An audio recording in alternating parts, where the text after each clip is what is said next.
Welcome into the Raunchy Rundown, the COVID-19 edition, a hotspot podcast for sports fans to get their fix in the latest bit of news. I'm Taylor Viles alongside with Adam Hallenbeck to bring you what is most recent for the COVID-19 news. Yeah, sweet. It's great to be here, Taylor. In this second out of two podcast series, we're going to be talking about how workers in the sports field outside of the executives and the players are dealing with layoffs and furloughs of these companies where they're doing huge budget cuts. Since the coronavirus outbreak began, over 22 million people have filed for unemployment, according to an article written by the Washington Post. Dallas Mavericks owner Mark Cuban came out after the season was postponed to say that he plans to pay all arena workers who work for the Mavericks organization, and he also said, and I quote, "We may ask them to go do some volunteer work in exchange, but we've already started the process of having a program in place." So it's really great to see that the NBA has stepped up to make sure that although employees don't have a job, they have something to turn to. These workers have had to pick up the slack and really try to keep their nose to the grind. So Taylor, you were somebody that was affected by this recently. You were a sports broadcaster for the school. How has it been working for them since you have been off the break? Have you done anything at all? What has it been like? Well, most of the work I've done for the school since break has been a little bit of work for LCTV. I've done no work for broadcasting at all, except for going through some of my old broadcasting footage and looking over some of that, making some new reels. But I haven't done any other broadcasting work for the school, which is really disappointing. But this is affecting so many people in the broadcasting industry. We've been able to talk to multiple people over the last week about how it's affected them. Some still have their jobs in a reduced capacity. Others are just taking this as a long vacation, and the pay is also different from each. A lot of people are working at home. It's interesting to see how this affects people in the industry.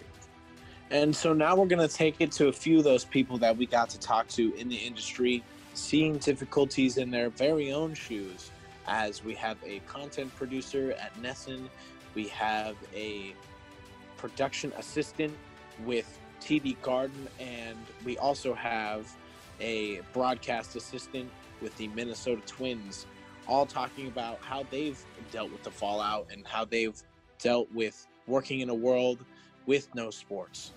First up, we have Katie Florio, who is a broadcast intern for the Minnesota Twins and a recent Clemson graduate.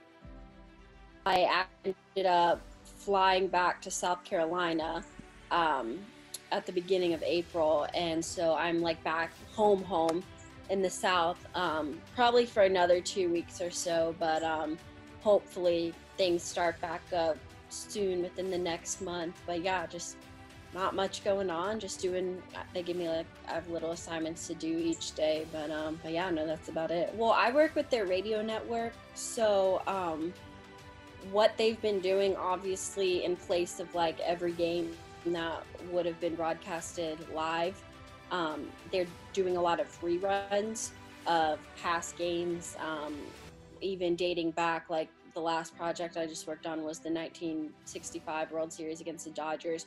So I have all like tons and tons of games on my laptop that I'm going through and just kind of editing up for them to be able to put them on the radio right now. It's definitely, I mean, it's just been very unexpected, obviously. I mean, going in, I was really excited, like you said, to come out of college in December and then bam, turn right around and start a role with a professional sports team a few weeks later. And luckily, we had this thing called the Twins Fest in January, where I was able to interview a lot of the players, and that was kind of my first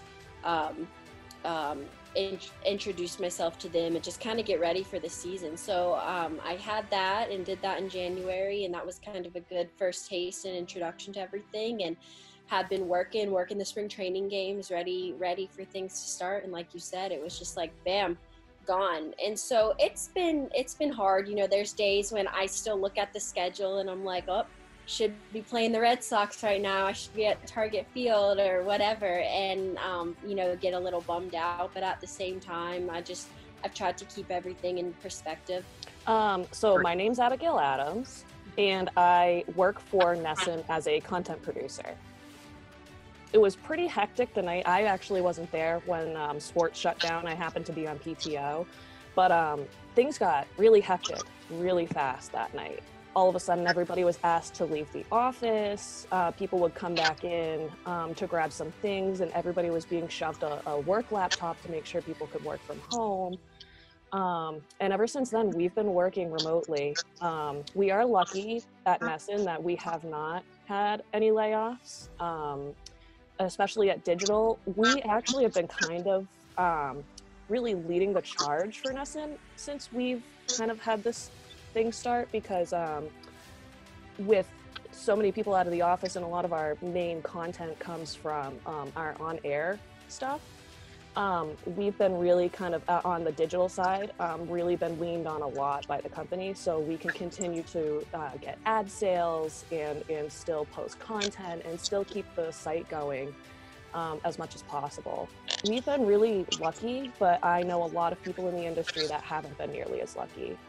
There's a lot of people that I've worked with at, especially Bruins, you know, a few Bruins writers that have been laid off from their particular jobs, and it's mind-blowing because some of them are some of the bigger names that you see when you go out to these games. So it's a little rattling when you first see it.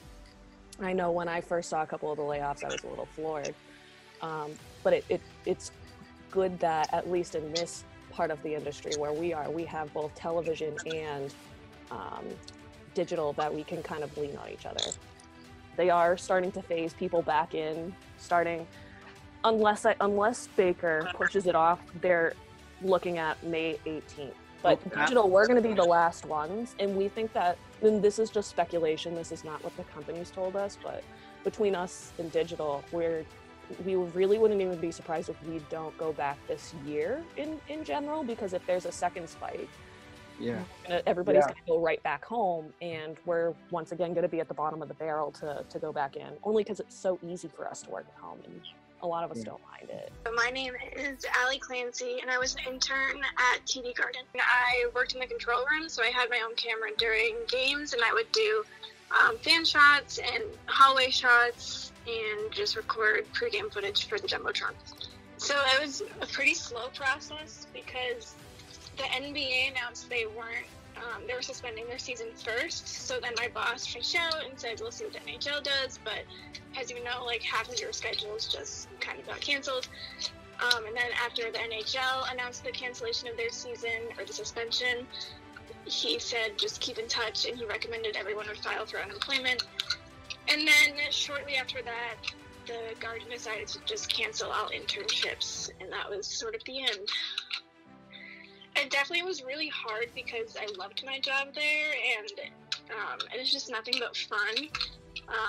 And my boss said he wanted to transition me to part-time staff, but he was on a hiring freeze from the Garden, so there was nothing he could do. So I think it was just pretty sad.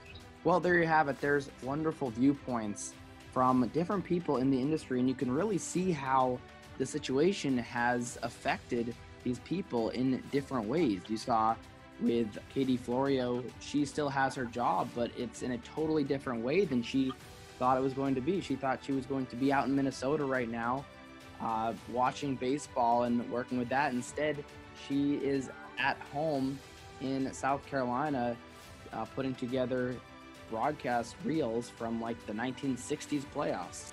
And others like Allie Clancy have lost her job totally. So it was really interesting to see. Abby, honestly, the digital side, as she was talking about, receiving much more recognition now in a time like this when they don't really have access to other things such as broadcast television. Everybody's home, you know.